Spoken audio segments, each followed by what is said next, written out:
The light beneath Gate 14. The reflection appeared before Elias Moreno saw the source. At first, it was only a brief pulse across the polished floor, a silver flicker, gone almost as quickly as it arrived. Elias stopped pushing his cleaning cart and looked up. The departure lounge above Gate 14 sat nearly empty at this hour. A few exhausted travelers slept beneath charging stations. A businessman stared into a laptop screen. Outside, rain crawled down the enormous glass walls overlooking the runway. Nothing seemed unusual. He glanced back down. The floor reflected the terminal lights in long, pale ribbons. For a moment, everything looked normal. Then it happened again. A faint flash swept across the polished surface. Not bright, not dramatic.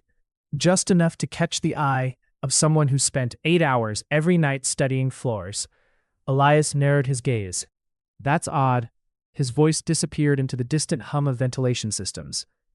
Most people never notice the sounds that filled an airport after midnight. The steady rumble of air handlers, the occasional beep of service vehicles, the soft buzz of fluorescent lighting. To Elias, those sounds were as familiar as breathing, and anything that disrupted the pattern stood out immediately. He waited.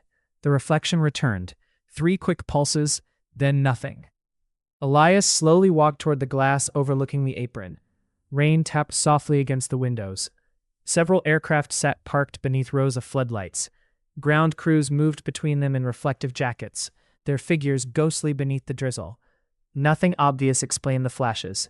He checked the ceiling. No malfunctioning fixtures, no exposed wiring, no maintenance panels hanging open. Still, the reflection had come from somewhere. He looked at his watch. 12:17 a.m.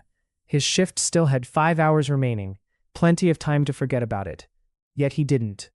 That was both Elias's greatest strength and his greatest flaw. He had spent most of his life noticing things other people overlooked. Tiny details, small inconsistencies, subtle patterns.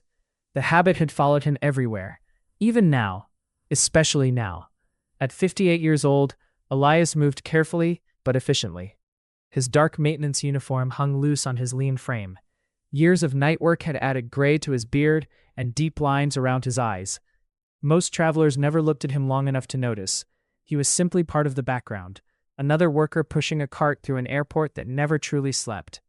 Elias didn't resent that, at least not anymore. Years ago he might have. Now he understood something most people learn too late. Every place depends on people nobody notices. The cleaners, the maintenance crews, the baggage handlers, the mechanics. When everything worked, nobody thought about them. When something failed, everyone did. He resumed mopping. The floor shone beneath the overhead lights.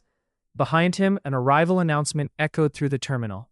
A cargo flight from overseas had just landed. The message barely registered. His attention remained fixed on the strange flashes. 20 minutes later, they appeared again. Same location, same rhythm. 3 quick pulses. Then darkness. Elias stopped immediately. This time he crouched lower. His knees protested. Age had a way of reminding him of itself. The reflection seemed stronger near a maintenance access panel built into the floor beside a structural column. He studied it carefully. Nothing. No visible light source. No exposed electronics. No obvious explanation. His curiosity deepened. Around 1 o'clock, he spotted someone he might know. Trevor, one of the overnight electrical technicians. The younger man emerged from a service corridor carrying a toolbox. Elias. Trevor. The technician nodded toward the floor. Looks cleaner than my apartment. Elias chuckled. That's not difficult. Trevor laughed. The exchange might have ended there, but Elias gestured toward the access panel. You ever notice anything strange around here? Trevor raised an eyebrow. Strange how? Light reflection. The technician glanced around. What reflection? Elias explained. Trevor listened politely, then shrugged. Probably just rain bouncing off equipment outside. Maybe. Or maybe you're spending too much time staring at shiny floors. The younger man smiled before continuing down the corridor. The remark wasn't cruel, just dismissive. Still it lingered. Elias watched him disappear. Maybe Trevor was right. Maybe he was chasing shadows. It wouldn't be the first time an aging mind turned ordinary things into mysteries. For a few minutes he tried convincing himself to let it go. Then the flashes returned. 3 pulses, exactly the same. Elias exhaled slowly. "No," he murmured. "That's not random." Outside, a large cargo aircraft rolled toward a remote stand. Its landing lights cut through the rain like pale blades. As the aircraft turned, the reflection briefly danced across the terminal floor once more. Elias froze. For the first time, he noticed something important. The flashes weren't occurring at random moments. They coincided with the aircraft's movement. The realization sent a faint chill through him. Not fear, recognition. The feeling of seeing the first piece of a puzzle fall into place. He remained by the glass as the aircraft came to a stop. Ground crews surrounded it. Loading vehicles approached. Operations continued normally. Yet Elias couldn't shake the feeling that something connected the aircraft and the mysterious reflections. Something everyone else had missed. Or perhaps something only visible from where he stood. A cleaner, looking down while everyone else looked up. As the rain intensified outside, Elias found himself staring at the aircraft's tail number. The sequence felt oddly familiar. He couldn't explain why, only that he'd seen it somewhere before. And that thought stayed with him for the rest of the night. Hours later, while emptying waste bins near an administrative office, he passed a stack of old maintenance documents waiting for disposal. One page sat partially exposed. Elias almost walked by. Then he stopped. His eyes locked on a registration number printed near the top. The same one he had seen on the cargo aircraft. His pulse quickened.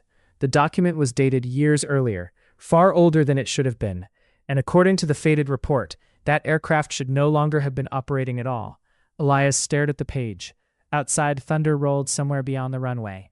For the first time that night, the mystery felt larger than a strange reflection on the floor, much larger. And deep down, a question began forming that would refuse to leave him alone. If the records were right, what exactly had just landed at Gate 14? The aircraft that shouldn't be there. Elias barely slept. By the time he arrived home that morning, the rain had stopped, but the questions had followed him across the city.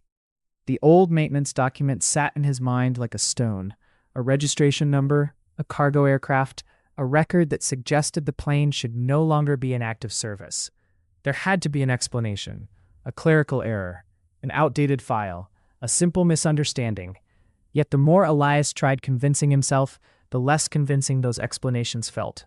For 30 years, airports had been his world, not as a pilot, not as an engineer, not anymore. But he understood one thing better than most people. Small mistakes happened. Large systems were built to survive them. When strange details started connecting together, however, experience taught him to pay attention. That evening he arrived for work 20 minutes early. The terminal was alive with the usual rhythm of travelers, dragging suitcases across polished floors. Children slept against parents' shoulders, flight boards flickered overhead, coffee machines hissed. Nobody seemed aware that Elias had spent the entire day thinking about a cargo aircraft, and he preferred it that way. He wasn't looking for attention. He wanted answers. His shift began normally. Trash bins, restrooms, concourse floors, routine tasks performed with the precision of habit. Yet every time he found himself near Gate 14, his eyes drifted toward the apron outside. The aircraft wasn't there. Only empty pavement gleaming beneath airport lights. Around midnight, Elias decided to visit one of the airport's maintenance offices. The room sat behind a secure service corridor, lined with exposed pipes and concrete walls. A familiar smell filled the air: machine oil, electrical dust, warm metal. The scent instantly carried him backward through time. For a brief moment, he wasn't a cleaner. He was 20 years old again, standing beside aircraft components in a training hangar, listening to instructors explain systems that seemed impossibly complex and fascinating. Back then, he had dreamed of spending his life working on airplanes. Life had chosen a different route, a route he never fully stopped mourning. The memory faded as he entered the office. Inside, several technicians studied maintenance schedules on computer screens. Among them sat Maya Singh, a young maintenance engineer who had joined airport operations less than 2 years earlier. Elias knew her only through brief conversations during overnight shifts. She was sharp, curious, and unlike some others, she treated every worker in the airport with respect. Maya looked up. "Elias, everything okay? I have a question. Those are usually dangerous." A small smile appeared. Elias returned it. Then he explained what he had seen: the flashes, the aircraft, the maintenance report. Unlike Trevor, she didn't interrupt. When he finished, she leaned back thoughtfully. You remember the registration number? Elias recited it from memory. Her eyebrows lifted slightly. That's impressive. Then 20. Then 30.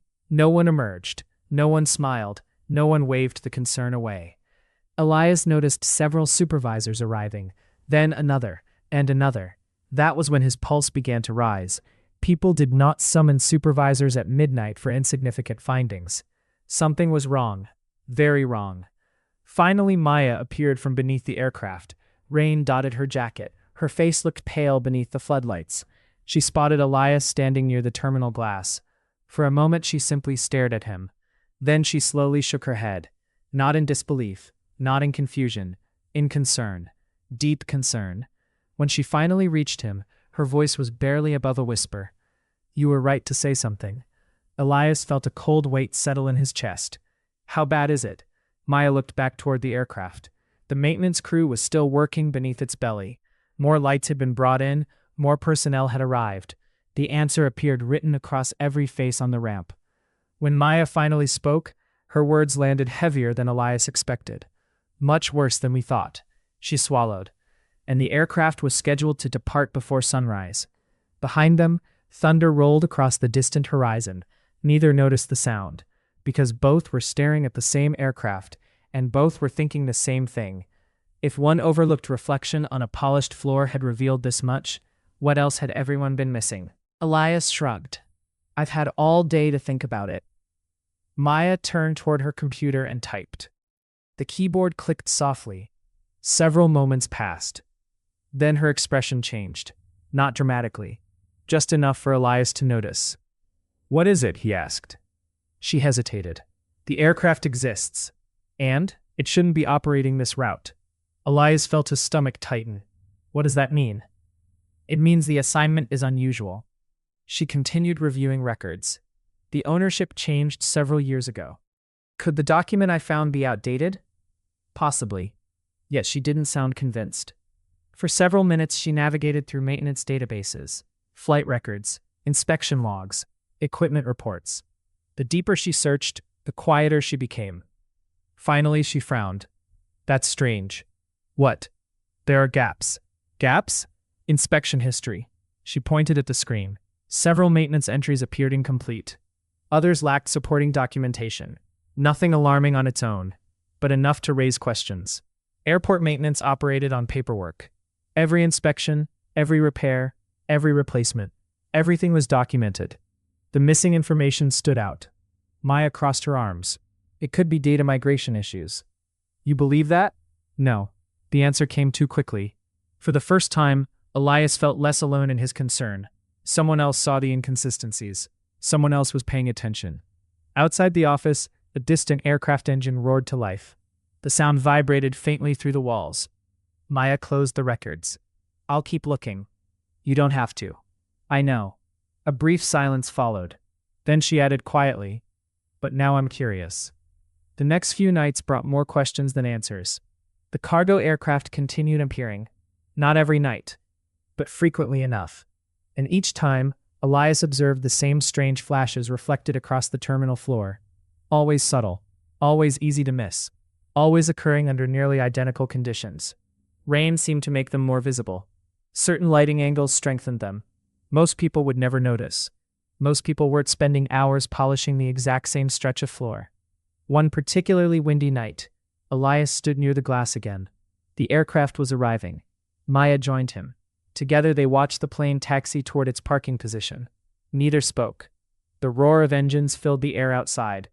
Then it happened. 3 flashes, quick, precise, across the floor.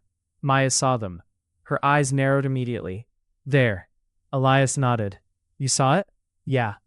The engineer stepped closer to the glass, studying, calculating, following the angles. The aircraft continued turning slowly, and suddenly something seemed to click in her mind. Her posture changed. What? Elias asked. Maya didn't answer immediately. She was focused on the underside of the aircraft, the area reflecting the floodlights. Finally she spoke. I don't think it's electrical. Elias looked at her. What do you mean? I think it's structural. The words hung between them. Neither sounded eager to say more, because both understood the implication. Electrical problems were common. Structural problems were different. Much different. The following evening, Maya requested authorization for a closer inspection. Officially, she cited an unusual visual observation requiring verification. Nothing dramatic. Nothing accusatory. Just enough to justify a closer look. The request was approved. Shortly after midnight, the cargo aircraft arrived once again. This time, maintenance crews were waiting. Elias watched from a distance as engineers gathered beneath the aircraft. Portable lights illuminated the wet pavement. Ladders were positioned. Inspection panels were opened. The atmosphere felt tense without anyone openly admitting it. The man everyone walked past. The cargo aircraft never left before sunrise. As dawn approached, it remained parked exactly where it had been inspected, surrounded by maintenance vehicles and portable floodlights that now seemed unnecessary beneath the growing morning sky. Elias stood near the terminal windows with a paper cup of coffee cooling in his hands. He had been awake for nearly 24 hours, yet exhaustion felt distant. Questions had taken its place. The airport was beginning its daily transformation. Night crews disappeared. Morning staff arrived. Passengers flowed through the terminal in growing numbers. Suitcases rattled across tile floors. Coffee shops unlocked their doors. Flight announcements echoed through the concourses. To most people, it was an ordinary morning. They walked past the glass without a second glance. They saw an aircraft parked on the apron. Nothing more. Only a handful of people knew that behind those maintenance barriers, engineers were uncovering a problem that had quietly grown for years. Maya approached carrying a tablet tucked beneath her arm. She looked tired, but relieved. That was new. The previous night's tension had been replaced by something calmer, something reflective. Elias. He turned. What happened? Maya leaned against the railing overlooking the ramp. The first rays of sunlight painted the parked aircraft in soft gold. For a moment she simply watched it. Then she answered. The inspection found progressive structural fatigue. Elias remained silent. The phrase carried weight. Even after all these years, he understood exactly what it meant. Small damage, growing over time, almost invisible until it wasn't. Could it have become dangerous? He asked. Maya nodded slowly. Eventually. The word lingered between them. Eventually. Not today, not tomorrow, but someday. That was what made the discovery unsettling. The defect wasn't dramatic. It wasn't the kind of problem passengers imagined when they thought of aviation risks. It was quiet, patient, the kind of issue that survived by hiding inside routine, the kind of issue that depended on people becoming comfortable. Elias stared at the aircraft. Rainwater still clung to its metal skin, a machine carrying thousands of stories across continents, and a flaw hidden beneath it had been discovered because of a reflection on a floor. Life was strange sometimes. Maya broke the silence. Do you know what surprised me most? What? The defect wasn't impossible to find. Elias looked at her. It wasn't? No, she shook her head. It was difficult, unusual, easy to overlook. Her expression softened, but not impossible. The implication was clear. The issue hadn't been hidden by technology, or complexity, or bad luck. It had simply existed in a place nobody expected to look. The realization felt bigger than airplanes, bigger than maintenance. For years, Elias had lived a life that felt similar, present, visible, yet somehow unseen. As the morning continued, word of the discovery quietly spread through operational departments. Not publicly, not through headlines. Airports rarely celebrated the problems they prevented. But internally, people talked. Maintenance teams discussed the inspection. Supervisors reviewed records. Managers examined procedures. Questions were asked. Processes were evaluated. And one question appeared repeatedly. Who noticed it first? The answer always surprised people. The cleaner. Not an engineer. Not a pilot. Not a supervisor. The cleaner. By midday, Elias had become the reluctant center of conversations he never intended to start. Several employees approached him throughout his shift. Some simply thanked him. Others asked questions. A few wanted to hear the story directly. Elias felt slightly uncomfortable. Detention had never been something he sought, especially not after everything that had happened years ago. Late that afternoon, Maya found him again. This time they sat together in a quiet employee break area overlooking a service road. Ground vehicles moved steadily outside. Fuel trucks, baggage carts, maintenance vans, the endless machinery of airport life. For a while, neither spoke. Then Maya asked a question. Why did you become a cleaner? Elias smiled faintly. That's a long story. I've got time. He looked out the window. For years, he had avoided discussing it. The unfinished career, the opportunities lost, the family responsibilities that had forced him to abandon his training, the choices that had seemed temporary at the time, temporary decisions that somehow became decades. Eventually he told her, not all of it, just enough. When he finished, Maya sat quietly. No pity, no sympathy, only understanding. You still think like a mechanic. Elias laughed softly. Apparently. No, she shook her head. Not apparently. She pointed toward the airfield. You never stopped. The observation struck him harder than he expected, because it was true. Even after all these years, even after changing uniforms, changing jobs, changing plans, a part of him had never left aviation. He still noticed things, still paid attention, still cared. The realization felt strangely comforting, as though a piece of himself he thought was gone had quietly remained all along. Several weeks passed. The aircraft remained grounded pending repairs and investigation. Procedures were reviewed, inspection methods improved, additional visual checks were introduced for similar aircraft. Life moved forward, as it always did. One morning, just before sunrise, Elias pushed his cleaning cart through the terminal exactly as he had thousands of times before. The airport was peaceful. Most departure gates remained empty. Outside, the sky shifted from deep blue to pale orange. He arrived at Gate 14, the same place where everything had begun. For a moment he stopped. The polished floor reflected the growing dawn. No mysterious flashes, no strange signals, only morning light. Footsteps approached behind him. A young apprentice maintenance technician appeared, carrying a toolbox. Elias? He turned. Yeah? The young man hesitated. Can I ask you something? Elias smiled. Depends. The apprentice grinned nervously. I'm trying to understand a structural inspection report. For a second, Elias simply stared. Then he laughed. Not loudly, just enough. Let's see it. The two of them stood beside the terminal windows, reviewing diagrams while aircraft slowly awakened outside. The moment lasted only a few minutes, yet it felt significant. Not because of recognition, not because of praise, because something had changed. People no longer saw only the uniform. They saw the person wearing it. As the apprentice walked away, Elias returned to work. The floor buffer hummed softly. Passengers began arriving. The airport resumed its endless motion. Most travelers still passed him without noticing, and that was fine. Some things didn't need to change. He guided the machine across the polished surface one final time, and watched the morning light glide across the floor. Weeks earlier, that reflection had revealed a hidden danger. Now it revealed something else. A simple truth he had spent years forgetting. A person's value isn't determined by the title on their badge. Sometimes the people closest to the ground are the ones who see the most. And as the first aircraft of the day lifted into the brightening sky, Elias Moreno continued his quiet work, no longer wondering whether his life had mattered, because he already knew the answer. What remains after the flight? 3 months later, most people at the airport had stopped talking about the cargo aircraft. Airports were places built around movement. Flights arrived, flights departed, problems emerged, problems were solved. Then attention shifted to whatever came next. The machine never stopped. Neither did the people inside it. Yet some events left traces, long after the headlines disappeared. Not public headlines, the quiet ones. The stories employees told each other during overnight shifts. The stories that survived because they meant something. Elias Moreno knew nothing about that, at least not at first. He continued arriving every evening at precisely the same time.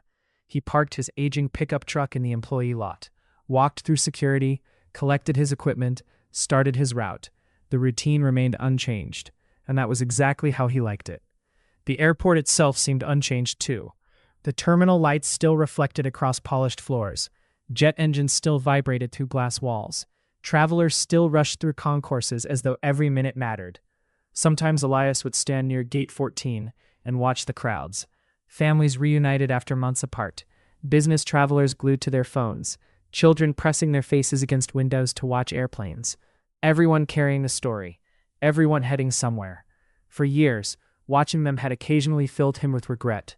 Questions about roads not taken, careers unfinished, dreams interrupted. Lately, though, those feelings had softened, not disappeared, just changed shape. Age had taught him something important.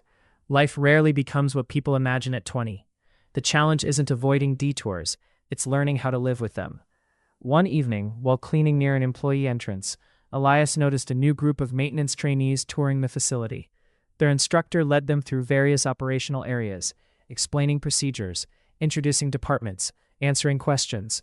The group passed by without paying much attention. Then something unexpected happened. The instructor stopped, pointed toward Elias, and began telling a story. Elias couldn't hear everything. The terminal noise swallowed parts of the conversation, but he caught enough, noticed something unusual, saved us from a serious problem, proof that attention matters. The trainees turned toward him. Several nodded respectfully. One offered a small wave. Then the tour continued. Elias stood motionless for a moment, embarrassed, confused, strangely moved. After all these years, he had become part of the airport's institutional memory. The thought felt unreal. Later that night, Maya found him near a service corridor. "You heard about the training program?" "What training program?" She laughed. "Exactly." Elias frowned. "Should I be worried?" Her smile widened. "Actually, it's the opposite." She explained that airport management had introduced a new observation initiative following the structural discovery. Employees from every department were encouraged to report unusual details, regardless of job title. Ground crews, security personnel, custodians, technicians, everyone. The idea was simple. Experience existed everywhere. Good ideas could come from anyone. Elias listened quietly. When she finished, he shook his head. "Seems obvious. Now it does." They walked together through the concourse. The airport was unusually calm. Outside, a gentle fog rolled across the airfield. Runway lights glowed through the mist like distant lanterns. For a while, neither spoke. Then Maya asked a question. "Do you ever think about going back?" "Back where?" "Maintenance. I'm nearly 60. So? So aircraft have changed. So have you." The answer lingered. Elias didn't respond immediately, because part of him had wondered the same thing. Not about restarting a career. That chapter was over, but perhaps about sharing what he knew. Passing something forward. The possibility remained in his thoughts for days, then weeks. Eventually, an opportunity appeared. One of the training supervisors approached him with a proposal. Nothing formal, nothing complicated. A volunteer mentoring program for new maintenance apprentices. A few hours each month. Conversations, practical observations, real-world experience. At first, Elias refused. The idea felt absurd. There were younger people, more qualified people, people whose careers had followed the proper path. But the supervisor persisted, and eventually Maya intervened. "You're saying no because you think you're not the right person." "Maybe." "No." She smiled knowingly. "You're saying no because you're afraid you are." The remark irritated him, mostly because it was accurate. A week later, he agreed. His first mentoring session took place on a rainy Thursday evening. 5 apprentices sat around a conference table. They expected technical lectures, complex systems, engineering theory. Instead, Elias told them a story, not about the aircraft. Not at first. He spoke about observation, patience, responsibility, the habit of paying attention when nobody else cared. The room remained silent throughout, not because the apprentices were impressed, because they were listening, actually listening. When the session ended, one young mechanic lingered behind. "My grandfather worked maintenance." Elias smiled. "Good profession." The apprentice nodded. He used to say the same thing. The comment stayed with Elias long after the young man left. For years, he had thought of himself as someone who almost belonged to aviation. Someone who had stood near the doorway, but never truly entered. Now he saw things differently. Perhaps belonging wasn't determined by titles, or certifications, or career trajectories. Perhaps belonging came from commitment, from caring enough to keep paying attention. Winter arrived, the days grew shorter, the nights colder. One evening, just before Christmas, Elias finished his shift and stepped outside into the employee parking lot. The air carried the sharp bite of approaching frost. Above him, aircraft crossed the night sky, tiny lights moving silently among the stars. He paused beside his truck. For reasons he couldn't entirely explain, he thought about the younger version of himself, the apprentice mechanic with ambitious plans, the man who believed life followed straight lines. If he could speak to that younger version now, what would he say? Probably nothing dramatic, nothing profound, just a simple truth. Not every important contribution comes from the position you expected to hold. Sometimes your purpose finds you from an unexpected direction. Elias climbed into the truck, started the engine. The heater rattled awake. As he pulled out of the parking lot, a departing aircraft rose into the darkness beyond the runway. Its lights climbed steadily higher until they blended with the stars. Elias watched for a moment, then continued home. The airport would still be there tomorrow. The floors would need cleaning. The flights would keep coming. The world would keep moving. And somewhere inside that endless motion, a quiet legacy would remain. Not a plaque, not an award, not a headline, just a lesson passed from one worker to another. Pay attention. Small things matter, and never assume that the person everyone walks past has nothing important to teach.